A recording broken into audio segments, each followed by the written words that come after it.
Jadi kesempatan kemudian menjadi amil ini adalah kesempatan untuk kita banyak bersilaturahim dan kenal banyak orang dan menyadarkan, mencerahkan mereka bahwa mereka punya kewajiban. Nah, seperti itu. Yang pertama bahwa ini adalah penugasan menjadi amil BMA. Yang kedua, amil ini adalah pekerjaan yang mulia yang kemudian memang sangat penting untuk kondisi kita di sini di Indonesia, sebuah lembaga yang mencerahkan masyarakat untuk kemudian menunaikan kewajibannya zakat, infak, dan sedekah.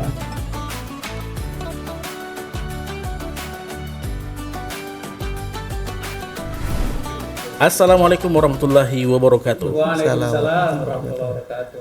Pemirsa BMH TV dimanapun Anda berada, semoga Anda sehat dan bahagia. Kembali lagi kita dalam program Teman Harian Ramadan THR bersama dengan rekan saya Mas D. Jadikan puasamu bermakna. Jadikan puasamu bermakna. Mas D, apa kabar hari ini? Alhamdulillah kabar sangat bersemangat sekali. Sangat bersemangat. Ya, karena saya kalau Ramadan itu rasanya energinya lebih full daripada biasa-biasanya. Yang pertama, walaupun kalau hari biasa nih Bang, kalau kurang tidur itu rasanya ngantuk banget. Tapi kalau Ramadan tuh memaksakan diri untuk jangan sampai lewat minimal tadarus sih. Iya. Itu kayaknya kalau ngelewat ini Bang, ini saya punya tips sebenarnya. Iya. Ini memang ngantuk, tapi saya punya tips. Kadang ketika subuh, terutama habis sholat subuh, ketika tadarus itu kan dapat 2 lembar gitu, terus kayak ngantuk banget. Itu kadang saya siasati. Saya buka HP, saya scrolling. Dia nggak ngantuk, hilang ngantuknya kalau scroll itu. Nah, sudah agak hilang nih, ngaji lagi. Ngantuk begitu buka lagi. Nah itu. Jadi merasa pokoknya kalau Ramadan bersemangat. Karena menurut saya di Ramadan ini adalah waktu untuk kita betul-betul mempersiapkan di 11 bulan berikutnya. Betul. Jadi kalau Bang Ain sendiri gimana? Ya karena istimewa banget. Jadi Ramadan kadang-kadang juga ya semua hal harus dikondisikan, termasuk kalau kayak sahur, saya pelan-pelan mulai sahur agak sedikit. Oh gitu. Jadi, ya, agar terformat ini paginya. Kalau kebanyakan ngantuk ya Bang? Ya benar. Ya, dan kegiatan-kegiatan puasa seperti ini kan erat banget kaitannya dengan peran-peran kebajikan, termasuk dalam dunia. Ya kalau puasa kan kaitannya selalu melekat dengan zakat. Oh Masya Allah. Bang, saya punya tebakan nih. Iya. Pekerjaan apa yang hanya ada disebutkan di dalam Al-Quran? Pekerjaan apa yang disebutkan di dalam Al-Quran? Yang ada apa ya? Kayaknya kita harus gali nih dengan narasumber kita ini. Karena kayaknya itu Mas D sudah tahu, tapi pengen menggali lebih dalam. Iya, jadi saya pengen abang menebak pertanyaan saya. Kira-kira pekerjaan apa ini yang hanya disebutkan oleh Allah di dalam Al-Quran? Sehingga, tapi kenapa orang justru nggak ngeh gitu dengan pekerjaan ini? Nah itu, kayaknya jawabannya ada di narasumber kita. Karena kalau saya yang jawab nanti rahasia yang mau kita omongin terbongkar lebih awal. Nah, Assalamualaikum narasumber kita. Assalamualaikum warahmatullahi wabarakatuh. Waalaikumsalam warahmatullahi wabarakatuh. Ya, Bapak Suwito Fatah, selamat datang di studio BMH TV. Alhamdulillah hari ini sudah di hari kesekian, tentu semoga tetap stabil dan sehat. Ya, harus tetap semangat. Harus tetap semangat. Istimewa ya. Bulan istimewa. Bulan istimewa, bulan mulia, harus terus naik semangatnya. Betul. Nah tadi Mas Dev sudah nyinggung tuh terkait dengan ada pekerjaan katanya yang satu pekerjaan yang disebut dalam Al-Quran, satu-satunya pekerjaan ya. Satu-satunya pekerjaan. Nah itu kan sepertinya amil ya. Sebagai amil atau apa ya? Amil zakat. Nah kesempatan ini kita coba menggali inspirasi tentang bagaimana bergelut dalam dunia keamilan. Pak Suwito Fatah merupakan salah satu orang yang selama ini saya kenal berkecimpung dalam gerakan filantropi dan sekian lama menggeluti dalam gerakan-gerakan kemanusiaan dan pelayanan masyarakat. Kita ingin menggali itu dan alhamdulillah beliau hadir di sini berkesempatan meluangkan waktunya. Boleh cerita nggak Pak Wito, pengalaman pertama kali bersinggungan dengan dunia amil. Oh iya, Masya Allah. Terima kasih atas undangannya BMH ya Iya. pada hari ini. Karena cerita tentang amil, ya ini menjadi cerita panjang saya sampai sekarang. Karena memang masih menjadi seorang amil. Iya. Seperti itu. Jadi kalau cerita awalnya ternyata sudah lama juga saya ini menjadi amil. Jadi itu sejak tahun 2002. 2002 saya bergabung di Lembaga Amil Zakat Baitul Mal Hidayatullah. Berarti itu hampir BMH berumur setahun saat itu? Iya. Jadi waktu itu di Makassar ya dulu adalah waktu 2002 itu masih menjadi mahasiswa di Universitas Negeri Makassar, jurusan Bahasa Inggris. Nah, tapi waktu itu saya mengajar di pesantren, mengajar bahasa Inggris di Al-Bayan Hidayatullah Makassar. Iya. Ketika kemudian dibuka BMH Makassar waktu itu ya, dalam perjalanannya ketika itu ya saya dilibatkan untuk juga mengawali BMH. Jadi BMH sudah berjalan kalau tidak salah sekitar 1 tahun. Ya. 1 tahun awal itu BMH berjalan. 2022 saya bersama dengan Ustadz Sarmadani 2002 itu untuk kemudian mengawali untuk bagaimana BMH di Makassar ini juga bisa jalan. Nah, itu awalnya. Karena memang masih awal-awal Baitul Mal Hidayatullah Makassar ini, ya proses suka dukanya, perjuangannya itu juga terasa. Ya, apalagi masih mahasiswa kala itu ya. Ya. Iya. Jadi ya perjalanan BMH ini karena saya juga masih mahasiswa, ya saya harus bisa berbagi waktu. Dulu kan di menjadi amil itu masih lebih banyak dijemputnya. Kita menawarkan donatur person to person dari kantor, menawarkan orang per orang. Mau menjadi donatur dari Baitul Mal Hidayatullah ini untuk program mensupport pesantren Hidayatullah. Jadi kadang kalau kuliahnya saya pagi, siang baru saya jalan. Kadang kalau siang kuliahnya, pagi saya baru jalan di BMH. Jadi begitu terus sampai kemudian saya berproses di BMH ini sampai dipindah tugaskan di Jakarta. Jakarta. Jadi ya. dulu masih manual, ya masih tradisional. Canvassingnya, fundraisingnya masih. Jemput bola ya itu ya. Ada yang menarik sebenarnya yang pengen saya tahu Ustadz, itu mungkin pemirsa juga. Bagaimana ceritanya kemudian Ustadz bisa ada di mungkin di Makassar, di UE tadi ya, kemudian bisa mengajar di Hidayatullah dan kemudian direkrut untuk mengawali BMH Sulawesi Selatan ketika itu Ustadz. Saya memang santri di Al-Bayan. Jadi ketika santri saya daftar kuliah. Waktu itu saya diterima di Universitas Negeri Makassar, jurusan Bahasa Inggris.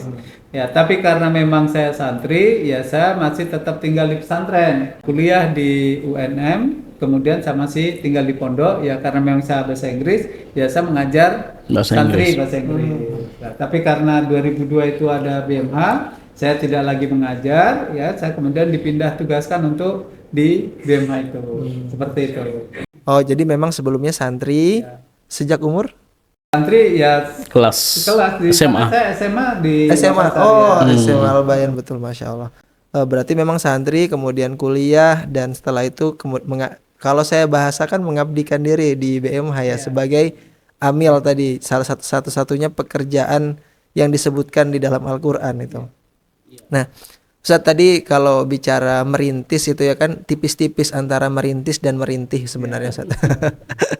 Biasa nih kan orang suka cerita tuh suka dan duka gitu Ustadz ya. Mungkin yang pertama sukanya apa nih Ustadz? Dukanya nanti terakhir lah Ustadz. Sebenarnya menjadi amil ini yang paling pertama harus kita jaga itu adalah integritas diri kita itu dari awal gitu. Nah, kalau berbicara tentang sukanya ya karena kita ini membawa lembaga Baitul Mal Hidayatullah, kita punya kesempatan untuk kemudian bertemu dengan siapa saja, dengan pejabat siapa saja, karena kita membawa lembaga Baitul Mal Hidayatullah.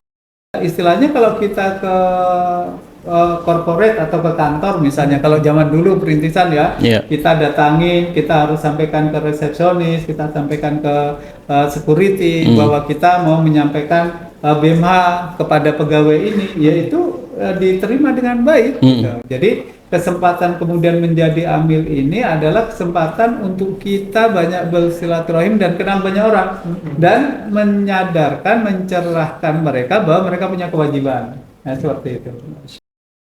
Ya, kalau gitu dukanya, Ustaz. Ya, kalau dukanya karena kita ini kan masih juga mahasiswa, ya. Jadi ada juga rasa kadang ya down juga gitu.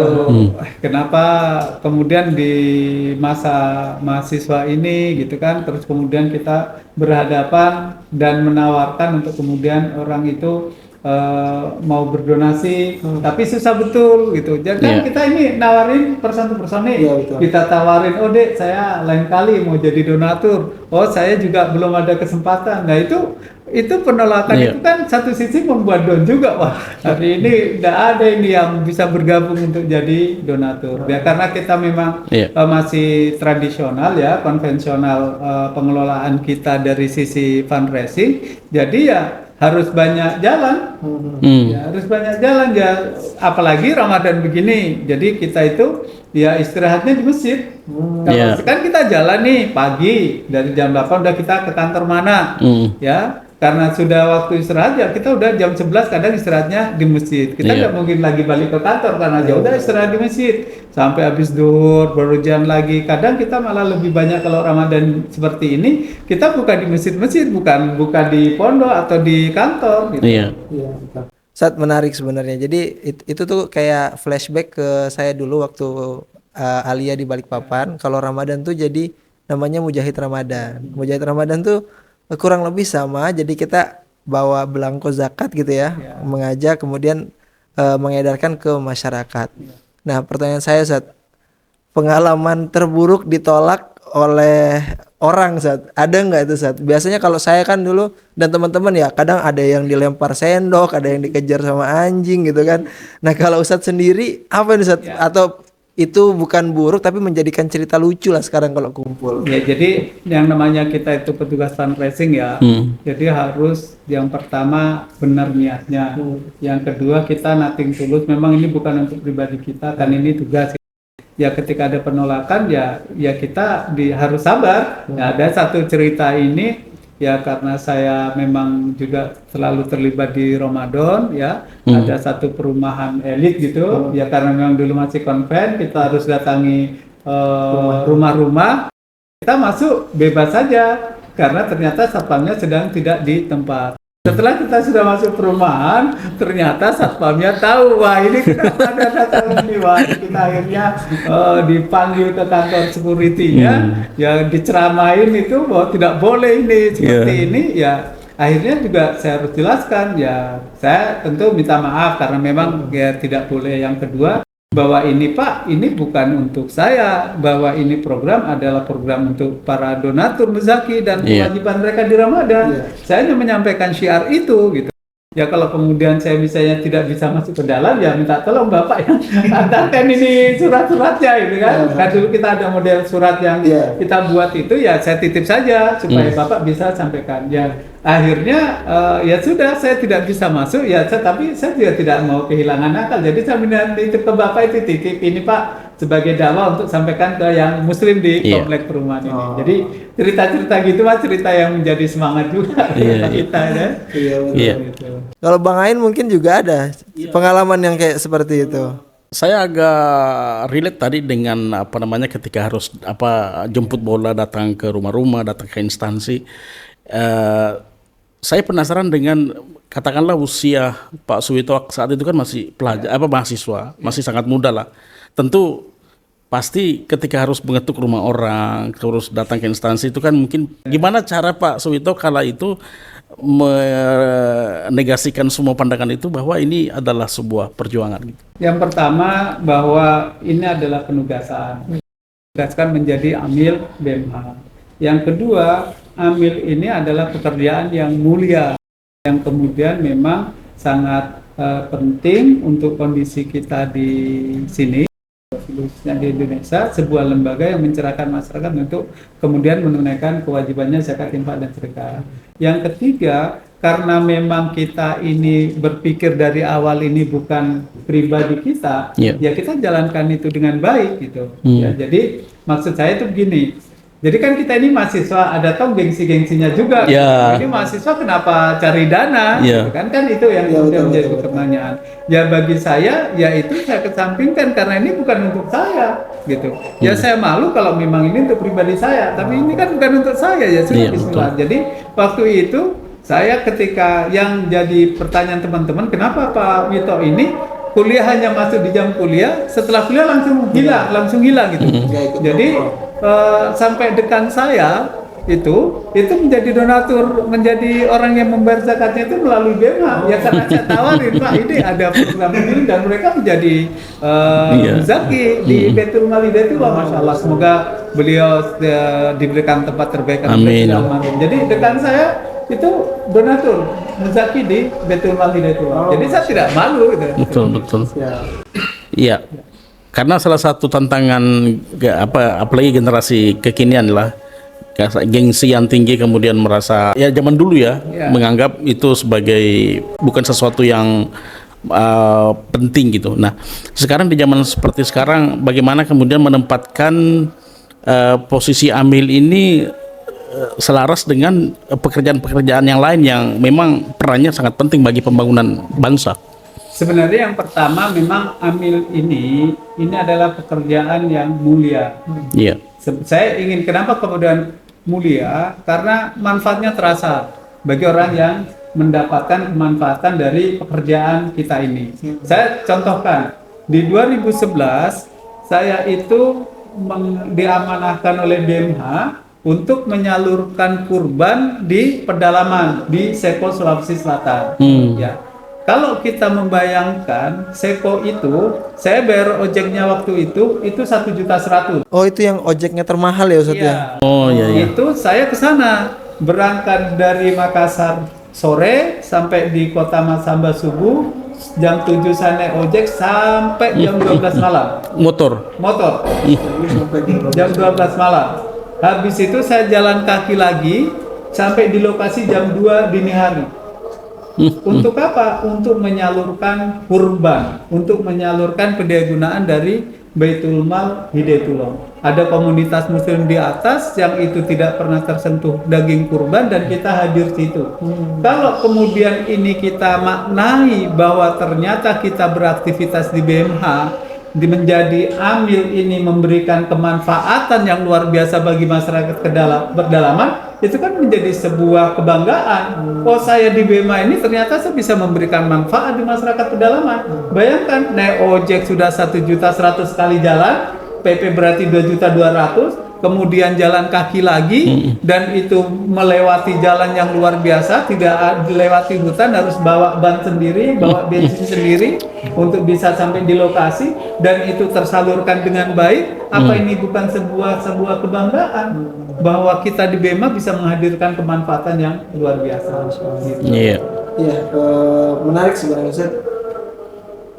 Pertanyaannya kemudian kan kalau di BMH itu biasa tidak selamanya di satu tempat biasanya yang saya tahu.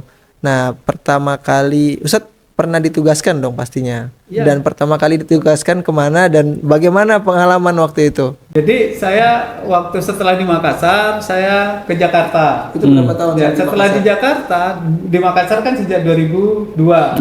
Kemudian tahun 2013 saya pindah ke Jakarta. Hanya 4 bulan saya di Jakarta, saya ditugaskan mengawali BMH di Timika, Papua.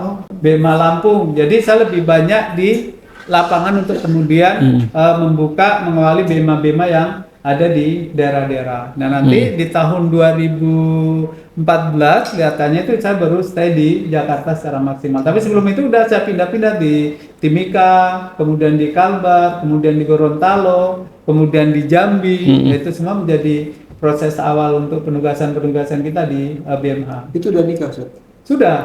Bagaimana tanggapan keluarga? Ya, karena memang ini penugasan ya harus kita jelaskan dengan baik gitu. Jadi saya pernah setahun ya karena memang anak baru lahir waktu itu, jadi anak saya itu baru 2 bulan saya dapat SK pindah ke Jakarta. Nah, jadi saya pindahlah ke Jakarta. Jadi istri saya karena masih kecil, bayi anak jadi tetap di Makassar. Jadi ketika saya dipindahkan ke Timika, pindahkan ke Gorontalo, ya istri masih kemudian di Makassar.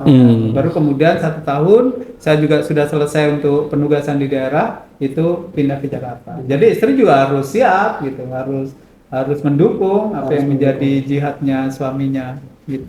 Masih terkait dengan dinamika menjadi amil.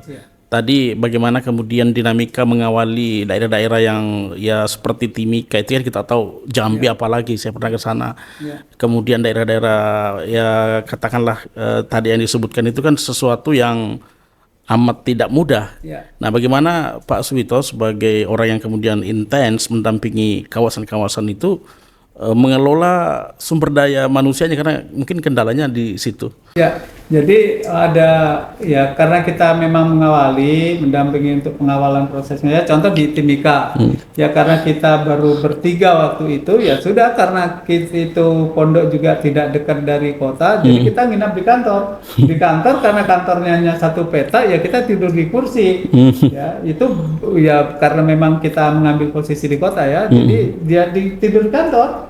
Gitu. Karena memang masih hanya kendaraan motor, kita ya ngambil majalah yang berdos-dos, majalah mulia itu ya di bandara kita angkat pakai motor gitu kan, bolak-balik. Dan itu menjadi proses awal yang sesungguhnya teman-teman nilai semangatnya ada di situ. Jadi kalau tidak hilaf, jadi waktu itu menjelang Ramadan, jadi saya pernah kita Ramadan di sana itu karena di pondok itu kurang lebih sekitar 9 km. Malam kita mau nyari makan karena kita sudah agak rawan kalau keluar pada maghrib. Jadi sudah agak repot itu, itu jauh kalau mau beli makanan. Jadi itu juga menjadi satu tantangan dalam pengembangan di sana. Tapi karena memang kantornya di kota ya rame, itu bisa cepat untuk berkembang. Artinya pekerjaan amil ini tidak main-main ya. Artinya profesionalisme, semangat, kemudian dedikasi, serta loyalitas itu sangat-sangat berarti. Dan mungkin ini juga menutup perbincangan kita, Pak Suwito. Bagaimana mungkin pesan juga kepada para amil ini, bagaimana kemudian merawat semangat, loyalitas dan dedikasi itu, bahwa pekerjaan ini memang luar biasa dan ya ini peran yang sangat penting untuk membangun umat, membangun bangsa dan negara. Ya, jadi bagi Amil dan juga bagi generasi Gen Z ya untuk sekarang, ya saya ingin menyampaikan kerja Amil, ya kerja-kerja filantropi, kerja-kerja kemanusiaan, ini adalah kerja-kerja yang mulia. Tapi karena kita ini kerja-kerja yang selama ini dipersepsikan kalau kerja-kerja filantropi itu tidak ada masa depannya, kemudian bagaimana rasa seperti beraktivitas di tempat yang lain, bahwa sesungguhnya menjadi amil ini itu juga satu, kita juga akan grow seiring perkembangan lembaga kita. Seperti BEMA, karena BEMA ini sudah besar, kita orang-orang yang menjadi amil di dalamnya itu juga pasti tumbuh growth-nya bersama gitu. Kita juga bisa tumbuh di situ. Yang kedua, dari sisi hak ini justru sangat jelas sekali karena diatur hak untuk amil berapa, dan itu semakin besar lembaga kita juga bisa tumbuh dengan baik di dalamnya. Yang kedua, bagi generasi Gen Z dan generasi muda ini, ya ayo kalau ingin kemudian memberikan kemanfaatan yang lebih besar, ingin kemudian merasakan bagaimana kerja-kerja yang memberikan manfaat yang lebih besar, ayo bergabung di lembaga zakat di BEMA ini. BEMA dengan pengelolaan yang sudah profesional, yang sudah ISO, artinya dipastikan bahwa pengelolaan di dalam ini sama dengan lembaga atau kantor-kantor yang lain. Terakhir mungkin Ustadz dari saya, perjalanan Ustadz kemudian dari mengawali kemudian ditugaskan ke sana kemari gitu ya, ke keliling Indonesia, dan sekarang Ustadz sudah menjadi pembina dari Baitul Mal Hidayatullah. Ini mungkin pesan untuk semua amil BMH yang ada di seluruh Indonesia tentunya, ya tadi menjalani proses ini apa nih Ustadz, untuk ya bisa seistiqomah Ustadz gitu. Ya, jadi satu, amil adalah pekerjaan yang dicantumkan secara khusus ada di dalam Al-Quran. Siapa yang kemudian dekat dengan Al-Quran dan ini juga ada di dalam Al-Quran, berarti ada kemuliaan di situ. Satu. Yang kedua, bagi amil BMH ini juga menjadi ladang jihad, ladang untuk bersungguh-sungguh.